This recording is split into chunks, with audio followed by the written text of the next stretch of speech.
très souvent utilisée dans la confection de nos mets, précisément dans les crudités, mais aussi dans les plats cuits.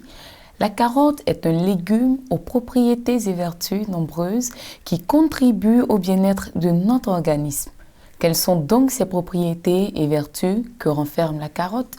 Pour en savoir plus, recevons maintenant le Dr Ndaa André, directeur du département de la santé au niveau de l'Association générale des adventistes du 7e jour pour les régions de l'Afrique de l'Ouest et du Centre.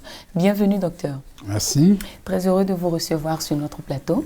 Merci, le plaisir est partagé. Comme vous l'avez entendu, nous parlerons aujourd'hui de la carotte. Alors, docteur, la carotte, c'est quoi?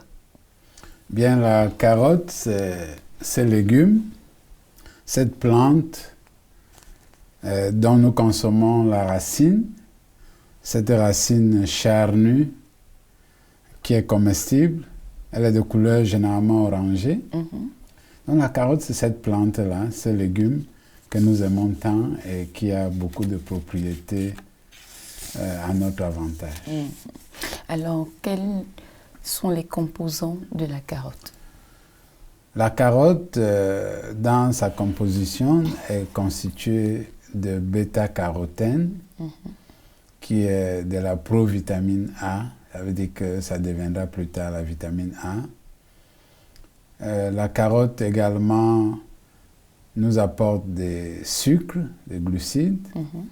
Elle nous apporte des protéines en petite quantité, mais il y a des protéines dans la carotte. Elle nous apporte d'autres vitamines comme la vitamine C, la vitamine B1, B2. Elle nous apporte des sels minéraux comme le magnésium, le potassium, un peu de fer. Et elle nous apporte également des fibres alimentaires qui jouent un rôle très important dans l'alimentation humaine. Alors, parmi les composants, vous avez mentionné le bêta-carotène. N'est-ce pas cet élément-là qu'on utilise dans la fabrication des produits de beauté? Tout à fait. Les fabricants des produits de beauté utilisent les connaissances que nous avons sur la carotte et particulièrement sur le bêta-carotène qui permet d'avoir la vitamine A. Et cette vitamine A est nécessaire non seulement pour la peau, parce qu'elle permet de lutter contre les radicaux libres, elle a un effet antioxydant, mais également cette vitamine est très utile pour les muqueuses du corps et pour la peau. C'est pour ça qu'on l'utilise dans les produits de beauté, à cause de ces vertus-là. Mais nous pensons, au lieu de l'utiliser davantage au niveau des produits de beauté, on gagnerait à consommer ces légumes pour bénéficier directement, parce que la peau est nourrie par ce que nous consommons, pas exclusivement ce qu'on applique à l'extérieur, n'est-ce pas? Mais la peau est nourrie essentiellement à partir de ce que nous mangeons. Donc, mangeons plutôt la carotte que de se frotter le corps avec. De par sa composition, est-ce qu'on peut dire que c'est un légume qui est vraiment riche? La carotte est un légume riche, comme nous l'avons vu dans la composition. Le seul ou les seuls éléments qui manquent dans la carotte, c'est la vitamine B12, qui n'est pas présente dans les végétaux en particulier. Et également, l'autre élément très important qui n'apparaît pas au niveau de la composition de la carotte, c'est les graisses. La carotte apporte très peu d'huile. Donc, en dehors de ces deux-là, la vitamine B12 et les graisses, la carotte nous apporte tout le reste, que ce soit en petite quantité, comme dans le cas des protéines, ou en grande quantité, quand on parle de glucides ou de bêta-carotène par rapport à la vitamine A. Le manque de vitamine B1, comme vous l'avez dit, si j'ai bien entendu, B1, et le manque de graisse, est-ce que cela ne diminue pas un peu les valeurs nutritives de la carotte? Bon, ça veut dire que tout simplement, j'ai parlé de manque de vitamine B12. Voilà, B12, et de très peu de graisse. Cela veut dire que la carotte seul ne suffit pas, ne constitue pas un aliment complet. Ça veut dire qu'il faut l'associer à d'autres aliments qui nous apporteront ces éléments-là qui manquent à la carotte. Okay. Tout simplement ça. Ou alors le mode culinaire, la façon de cuire la carotte peut nous permettre d'avoir ce qui manque dans la composition de la carotte elle-même. Ok. Très souvent, nous entendons dire que la carotte est un aliment, médicament. Ça fait quand même deux casquettes. Tout à fait. De par sa composition, comme nous l'avons mentionné tout à l'heure, la carotte est un aliment. C'est pour ça que nous consommons la carotte, certains la consomment chaque jour. Soit en tant que crudité ou alors légumes associés à d'autres aliments. Là, elle est un aliment. Mais la carotte a également une vertu, des vertus curatives et préventives. Ça veut dire qu'elle peut guérir certaines affections ou elle peut les prévenir. C'est pour ça qu'elle est un médicament. Donc, au lieu d'utiliser aliments et médicaments, certains ont développé un nouveau mot qui englobe les deux, c'est-à-dire qui englobe aliments et médicaments. Et on dit plutôt que la carotte est un alicament. Un alicament. Tout à fait. Docteur, c'est quoi un alicament? Un alicament, c'est un aliment qui a également des vertus médicinales, des vertus curatives ou préventives des maladies. Ok. Donc, aliment, médicament, qui veut dire alicament. Tout à fait. Est-ce que vous pouvez citer quelques maladies que la carotte serait susceptible de guérir? Voilà, la première maladie, c'est les problèmes des yeux, particulièrement les difficultés à voir dans la nuit, dans l'obscurité. C'est une maladie courante, parfois on ne s'en rend pas compte. Lorsque vous voyez un enfant bousculer tout sur son passage, cogner les meubles ou tout ce qui est par terre, parce qu'il fait sombre, il faut suspecter ce trouble de la vue là, et lui donner de la carotte à manger à cause de la provitamine A qui devient vitamine A, n'est-ce pas? Cette vitamine A permet à la rétine de nos yeux de mieux fonctionner, ce qui permet de voir correctement dans la nuit. Ça, c'est un aspect. Également, la carotte a de la fibre alimentaire, ce qui permet de prévenir, en particulier la constipation. La carotte a également une huile essentielle dans sa composition, qui est un médicament contre les vers intestinaux. Cette huile provenant de la carotte permet de lutter contre les vers intestinaux. Ce qui veut dire que c'est un vermifuge. Voilà. La carotte, à cause de cette huile essentielle, a des propriétés vermifuges. Donc celui qui consomme assez de carottes peut éviter les vers intestinaux? Peut-être pas assez, nous ne savons pas ce que ça veut dire assez. Mais les vertus vermifuges sont dues à l'huile essentielle de carotte qui peut être trouvée dans certaines places qui vendent ce genre de produits. Alors c'est cette huile-là. Pour avoir cette huile, il faut de grandes quantités de carottes. Voilà. Donc si vous consommez cette huile, ça permet de détruire les vers intestinaux. Docteur, qu'en est-il du cancer? Est-ce que la carotte intervient au niveau du cancer? La carotte intervient au niveau de la prévention du cancer. D'abord, la vitamine A que la carotte nous permet d'avoir est une vitamine essentielle par rapport aux muqueuses du corps et à la peau. Donc, ça peut jouer un rôle.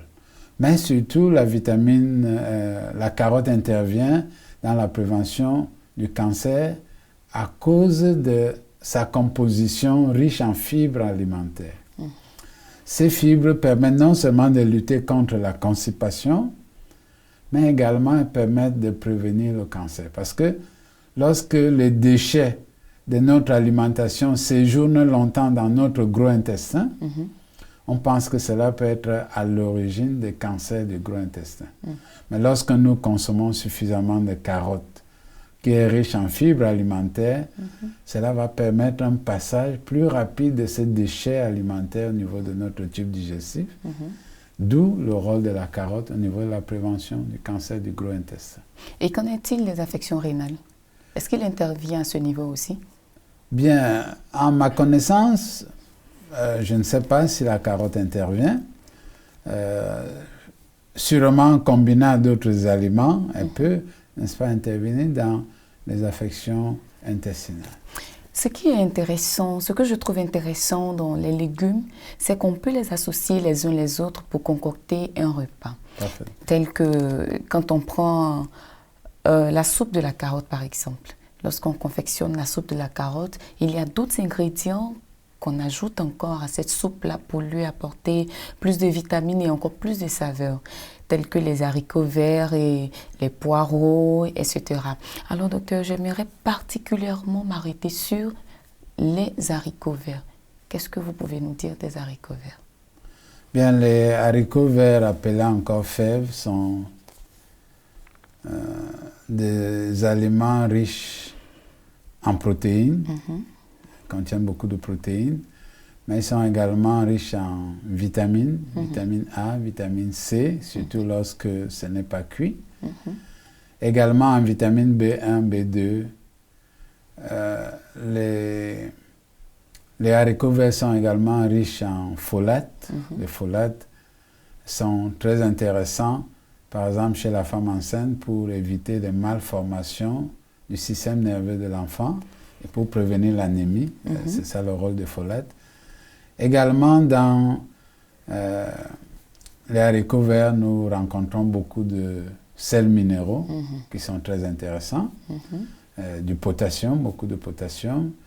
Il y a du fer, il y a également du manganèse dans la constitution des haricots verts et aussi beaucoup de fibres alimentaires. Donc, le haricot vert est un aliment intéressant. Et comme vous avez parlé de combinaison, c'est une bonne combinaison, même si nous n'avons pas de connaissances culinaires approfondies. Mais nous sommes habitués à voir les haricots verts associés à la carotte. Alors, tout à l'heure, vous avez dit que lorsqu'il n'est pas cuit, il contient la vitamine C. Tout à fait. Ce qui veut dire qu'on peut consommer les haricots verts crus. Tout à fait. On peut le consommer cru. Le problème, c'est que la vitamine C est thermolabile, c'est-à-dire qu'elle est sensible à la chaleur. Le fait de cuire l'aliment qui contient la vitamine C détruit une grande partie de cette vitamine. Alors, docteur, quand vous parlez de totalement cuit, puisqu'il disparaît au contact de la chaleur. De la chaleur, oui. Voilà, ce qui veut dire que si on veut le manger, soit on le prend cru ou soit légèrement, voilà, soit légèrement cuit. D'accord. Alors, docteur, puisqu'on est en train de parler de santé, quels sont les principes actifs des haricots verts? Bien, les haricots verts ont plusieurs principes, n'est-ce pas? Nous avons parlé tout à l'heure de la composition. Nous voyons que les haricots verts sont riches en protéines de bonne qualité qui nous permettent de jouir d'une bonne santé. Mais la richesse du haricot vert en folate et en fer fait en sorte que le haricot vert permet de lutter contre l'anémie, le manque de sang ou l'insuffisance de sang. Les fibres alimentaires dans le haricot vert permettent également de lutter contre la constipation, également de prévenir les cancers du gros intestin, comme nous l'avons dit en parlant de la carotte. Donc ça, c'est des vertus très intéressantes. Et on a également découvert que la consommation des haricots verts permet de lutter contre le diabète parce que ça permet d'abaisser le taux de sucre dans le sang. Également, le haricot vert, puisqu'il est pauvre en graisse, permet de lutter contre les maladies cardiovasculaires, les maladies du cœur et des vaisseaux. Parce que le haricot vert ne comporte pas de graisse, ou très peu, et ces graisses-là ne vont pas se déposer sur nos vaisseaux sanguins. Donc le haricot vert est très utile, apparaît très utile, n'est-ce pas, dans la prévention des maladies du cœur et des vaisseaux. Voilà plusieurs applications du haricot vert pour notre santé. Hormis le système cardiovasculaire et le système digestif, n'y a-t-il pas d'autres organes sur lesquels il peut intervenir?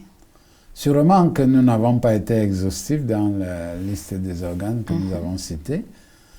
S'il peut bénéficier au cœur, s'il peut bénéficier au vaisseau sanguin, le haricot vert peut bénéficier forcément d'autres organes. Ok.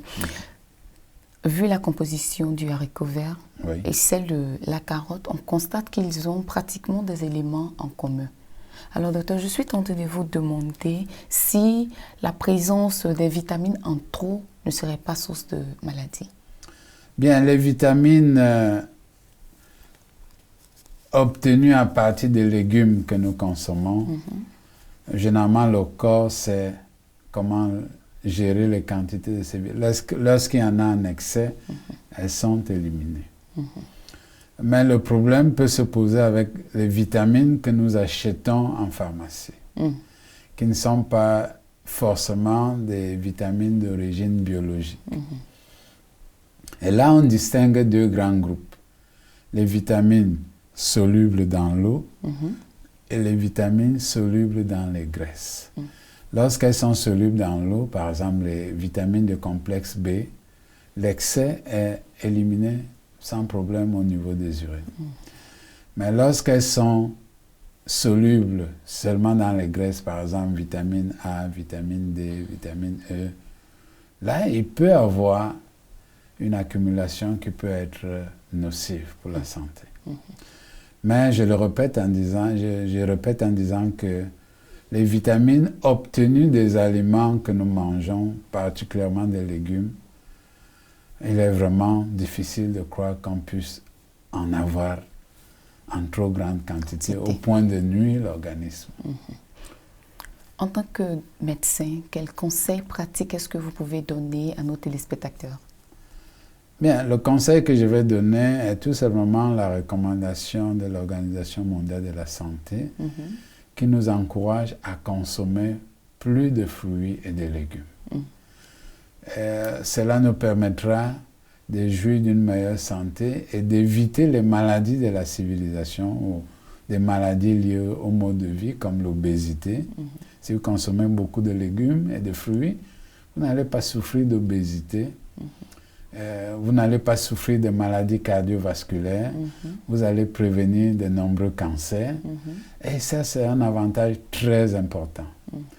Et ça nous rappelle que au Jardin d'Éden, après avoir créé l'homme, Dieu leur a donné de manger des fruits, des graines et plus tard des légumes. Alors, ce qui veut dire que cette catégorie d'aliments est très important, devrait faire partie, devrait occuper une grande partie dans l'alimentation humaine. Okay. Merci beaucoup à vous, docteur, d'avoir répondu à notre appel. C'était un plaisir. Merci aussi à vous, chers téléspectateurs. Maintenant, nous nous dirigeons vers la cuisine où Élodie Vanier nous attend pour nous présenter le plat de ce jour.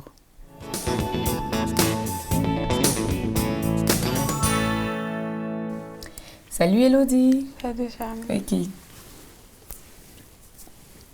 Comment tu vas aujourd'hui? Je vais bien et toi? Très bien. Alors, qu'est-ce que tu nous proposes pour ce jour? Aujourd'hui, je vais vous présenter du riz aux légumes. Du riz aux légumes. De quoi est-ce qu'on a besoin pour confectionner ce riz aux légumes? Pour faire mon riz aux légumes, bien évidemment, j'ai besoin de riz. J'ai besoin de carottes qui sera l'ingrédient principal. Oui. J'ai besoin d'haricots verts. Oui. Et puis, j'ai un mélange qui est fait à base de persil, Oui. de gingembre, Oui. d'ail et d'oignons. Alors, on commence par quoi? D'abord, on va faire cuire le riz. Oui. Juste avec de l'eau pendant 15 minutes. Oui. Donc, pendant que mon riz est au feu, je vais m'attarder sur les légumes.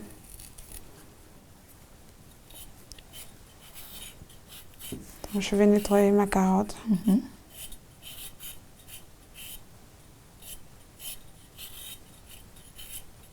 Ensuite, après l'avoir nettoyée, je la lave et je la découpe.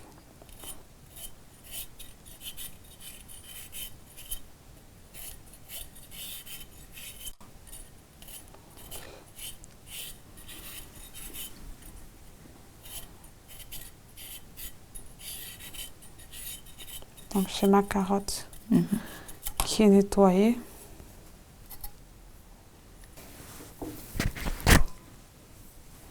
Pendant ce temps Les aussi, haricots j'ai les verts. haricots verts qui ont été déjà lavés, Oui. que je vais découper juste après avoir coupé la Ok. carotte.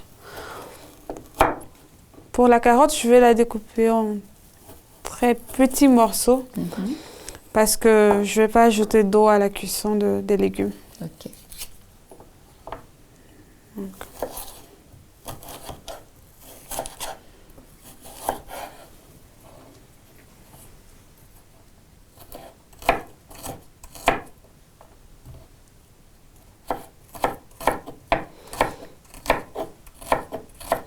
On sait déjà que la carotte elle contient de l'eau. Mhm. Donc, On n'ajoutera pas assez d'eau. on n'ajoutera pas d'eau du tout. D'accord.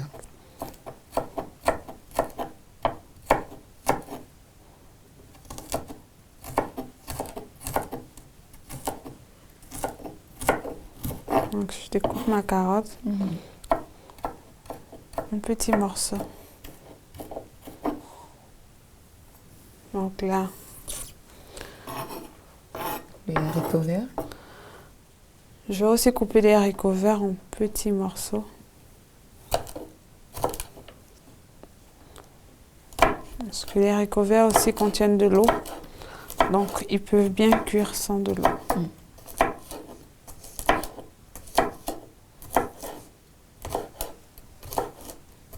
Alors, quand tu dis qu'on n'ajoutera pas de l'eau du tout, ce qui veut dire que c'est seulement la sauce obtenue à partir de la tomate. Non, dans ma recette, il n'y a pas de tomates. Il n'y a pas de tomate. Non, il n'y a pas de tomates. Alors, comment est-ce que vos légumes vont faire pour cuire s'il n'y a pas il n'y a pas d'eau? Oui, c'est ce qui est intéressant parce que les légumes que j'ai choisis pour ma recette sont des légumes qui contiennent assez d'eau. La carotte, elle contient beaucoup d'eau, les haricots verts contiennent beaucoup d'eau. Alors, Donc, je vais les faire revenir avec un peu d'huile d'olive, une cuillère à soupe d'huile d'olive. Et je vais faire revenir la carotte et les haricots verts pendant combien de minutes? pendant 5 à 10 minutes 5 à feu doux. À feu doux. Ensuite, je vais ajouter mon mélange spécial. La farce. Oui, qui Obtenue est à fait à base de partir de- persil, de gingembre, d'ail D'ail. et d'oignons. Ok. Alors, les oignons, eux, ne subissent pas de transformation aussi, c'est-à-dire qu'on ne va pas les découper. Si, les oignons, ils sont découpés et pilés avec les autres ingrédients pour la face. Ok. Donc, ensuite, j'ajoute le sel Mhm.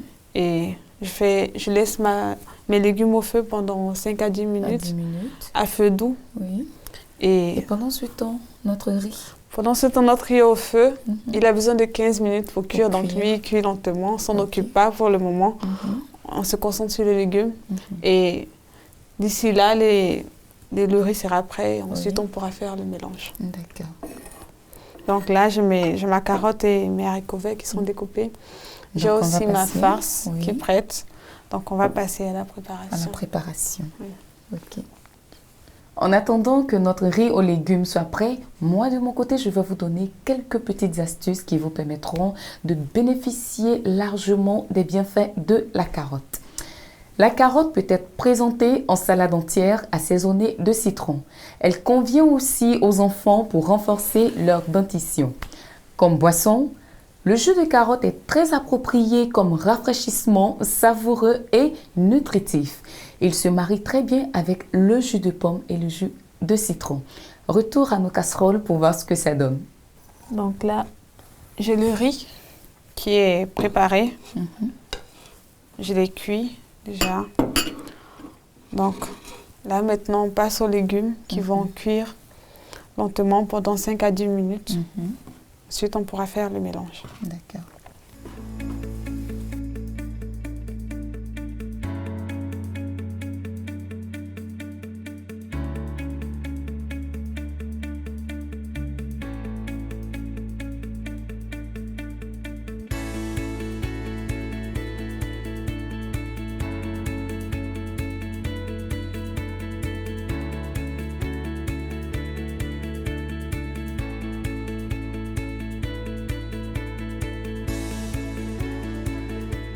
On obtient ce résultat. Waouh! Très belle couleur. Merci, Charlie. Donc, pour réaliser le riz aux légumes, On a donc besoin de la carotte, de l'oignon, du persil, de l'ail, du riz Oui, et du haricot vert. du haricot vert. C'est une recette très simple et pas chère Oui, et qui est rapide à faire. rapide à faire. C'est-à-dire qu'un bon matin, un bon dimanche, je peux préparer je peux faire ce repas Oui. pour la famille. Bien évidemment. Ok, d'accord. Ok. Notre riz est prêt. Je peux? Tu me parles? Oui, je te laisse goûter.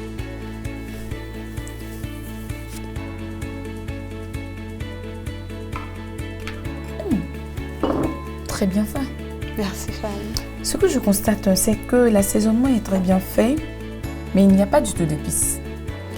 Oui, bon, il y a des épices parce que on a le gingembre, on a le persil, on a l'ail. Enfin, quand je dis qu'il n'y a pas d'épices, c'est pas trop épicé parce que très souvent, les gens utilisent le piment pour Oui, relever un peu le niveau de... c'est facultatif. épicé, Ça ok. dépend de chaque personne. Ok. Bon, ceux qui aiment les épices peuvent rajouter du piment, beaucoup de poivre, un peu plus de gingembre. Ça dépend des personnes. Ok. Mais pour ma part, je n'aime pas trop les épices, trop de pimenté. Donc, Ça irrite l'estomac. oui. Mais c'est aussi bon les épices. Le piment, D'accord. c'est très bon pour le cœur, Ok, mais il ne faudra pas exagérer, n'est-ce pas? bien évidemment. Ok. Merci beaucoup à toi, Elodie. Merci à toi. Voici notre riz aux légumes qui est prêt, mais qui est surtout fait à base de légumes, mais qui contient un peu plus de carottes. Chers téléspectateurs, c'est ici que prend fin ce numéro de Capital Santé que nous avons eu beaucoup de plaisir à vous présenter. Je vous dis au revoir et à très bientôt.